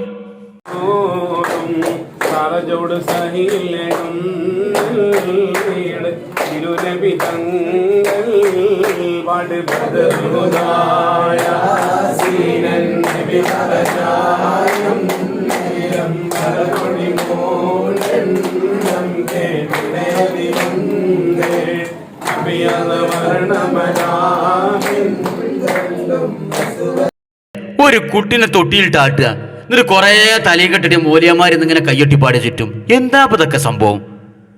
നാണക്കേടാണെന്ന് ഓൽക്കാനറിയാം. ഒരു മൂല്യർ ഇങ്ങനെ വേറൊരു മൂല്യരെ ബാക്കിൽ ഇങ്ങനെ ഒളിച്ചു നിൽക്കുന്നുണ്ട് വീഡിയോ എടുക്കുമ്പോഴേ. ഇത് വഷളത്തരാന്ന് ഓൽക്കന്നെ അറിയാം. ഈ വക വഷളത്തരങ്ങളാണ് പല സ്ഥലങ്ങളിലും ഈ സമുദായത്തിന്റെ സംരക്ഷകരായ മുഖ്യധാരയുള്ള പ്രഥമ പൗരന്മാരായ ഈ മൊല്ലമാര് ചെയ്തുകൊണ്ടിരിക്കുന്നത്. ഇതൊക്കെ അവിടെ നടന്നുകൊണ്ടിരിക്കുന്നത്. ഒരു ആചാരത്തിന്റെ പേരിൽ, മധുഹിന്റെ പേരിൽ, മൗലിദിന്റെ പേരിൽ, റാത്തീബിന്റെ പേരിൽ നടന്നുകൊണ്ടിരിക്കുന്ന പേക്കൂത്തുകളാണ് ഇതൊക്കെ. ഇതിനെ ഞങ്ങൾ എതിർക്കാൻ പാടില്ല. ഞങ്ങൾ എതിർത്തു കഴിഞ്ഞാൽ മഹാന്മാരുടെ പേരിൽ മധു പറയുന്നതിനെ എതിർക്കുന്നത് ഏത് ഖുർആന്റെ അടിസ്ഥാനത്തിലാണ്? വലിയ വായിൽ പേരോട് ചോദിക്കാണ്. ഞങ്ങൾ നിങ്ങളെ എതിർക്കാതെ അങ്ങനെ കയറൂരി വിടാം. എന്നിട്ട് നിങ്ങളെ മൂരി പിഞ്ഞാണക്കടി കയറിമാരി ഇങ്ങനെ കയറി നിരങ്ങണം. നടക്കൂലത്. സമുദായത്തിന്റെ മൂക്കേർ നിങ്ങളെ കയ്യിലൊന്നുമല്ലപ്പത്. ആ ബോധമെങ്കിലും ഉണ്ടായിക്കോട്ടെ. അതൊക്കെ നിയന്ത്രണം നഷ്ടപ്പെട്ടിട്ട് കുറെ കാലായി. സമുദായങ്ങളെ പറഞ്ഞുകൊടുത്ത് നിൽക്കണില്ലപ്പോ. മനസ്സിലായോ? കുറെ ആൾക്കാർ തന്നെ പഴിച്ചു പോകുന്നുണ്ട്. കുറെ ആൾക്കാർ ഒറിജിനൽ അഹ്ലു സുന്നത്തിന്റെ ആദർശമായ സലഫിയത്തിലേക്ക് വരുന്നുണ്ട്. ആ വെപ്രളാണ് പേരുകൊണ്ട് ഇതൊക്കെ പറയിപ്പിക്കുന്നത്. അപ്പൊ സുഹൃത്തുക്കളെ, നമ്മൾ തുടങ്ങി വെച്ച വിഷയത്തിലേക്ക് തന്നെ പോവാ. നമുക്ക് പറയാനുള്ളത് കാന്തപുരം വിഭാഗത്തിലെ പണ്ഡിതന്മാരോട് പേരോടിനോടൊപ്പം പറയാനുള്ളത്, അത് നിങ്ങൾ നന്നായി, എന്നിട്ട് ബാക്കിയുള്ളവരെ നന്നാക്കാം. നിങ്ങൾ ഈ വിദഗ്ധ എന്ന് പറയുന്ന സംഗതികൾ ലോകാടിസ്ഥാനത്തിൽ ചെയ്തുകൊണ്ടിരിക്കുന്ന വലിയ വലിയ ആൾക്കാരൊക്കെ നിങ്ങളെ പരിപാടിയിലേക്ക് ഇങ്ങനെ ക്ഷണിച്ചു കൊണ്ടുവരിക. അവരെങ്ങനെ തലയിലേറ്റി നടക്കുക, അവരെ കൊണ്ട് പരിപാടി ഉദ്ഘാടനം ചെയ്യിക്കുക. എന്നിട്ട് അതേ സ്റ്റേജിൽ എന്നിട്ട് നിങ്ങൾ പറയാണ് വിദഗ്ധക്കാരോട് മിണ്ടാൻ പാടില്ല, സലാം പറയാൻ പാടില്ല, ഓലോട് ചിരിക്കാൻ പാടില്ല, ഓല് മരിച്ചാൽ പോകാൻ പാടില്ല, ഓലെ കല്യാണത്തിന് കൂടാൻ പാടില്ല. സൂക്ഷിക്കണം, ജാഗ്രതയെ. വിദഗ്ധക്കാർ ഓലെ തോളിരിക്കുകയാണ്. ആ ബോധമില്ല. അതുകൊണ്ട് പ്രായത്തരായിലെ പേരോട് ഒരു വീണ്ടും വിചാരത്തിന് ശ്രമിക്കുന്ന ഇനിയെങ്കിലും നല്ലതാ. ആ പഴകിപ്പൊളിഞ്ഞ ആരോപണങ്ങളിൽ ഇങ്ങനെ രംഗത്തേക്ക് വരണ്ട. ക്ലച്ച് പിടിക്കൂല. ഗ്രൗണ്ട് മാറിയിട്ടുണ്ട്. കേരളത്തിലെ മുസ്ലിങ്ങളെ മനോനില മാറിയിട്ടുണ്ട്. അതൊക്കെ ഒന്ന് മനസ്സിലാക്കുന്നത് നല്ലതാണ്. എല്ലാവരും നിങ്ങൾ വരച്ച വട്ടത്തിനുള്ളിൽ നിൽക്കുന്ന ആൾക്കാരല്ല. ആളുകൾ മാറി തുടങ്ങിയിട്ടുണ്ട്. നിങ്ങളുടെ ഉസ്താദുമാര്, മുദരിസുമാര്, മഹല്ല് ഭാരവാഹികള് എല്ലാവർക്കും മാറ്റം വന്ന് തുടങ്ങിയിട്ടുണ്ട്. അതൊക്കെ ഒന്ന് മനസ്സിലാക്കിയാൽ നല്ലതാണ്. തൽക്കാലം ഈ വിഷയവുമായി ബന്ധപ്പെട്ട് ഇത്രയാണ് പറയാനുള്ളത്. അസ്സലാമു അലൈക്കും വറഹ്മത്തുള്ളാഹി.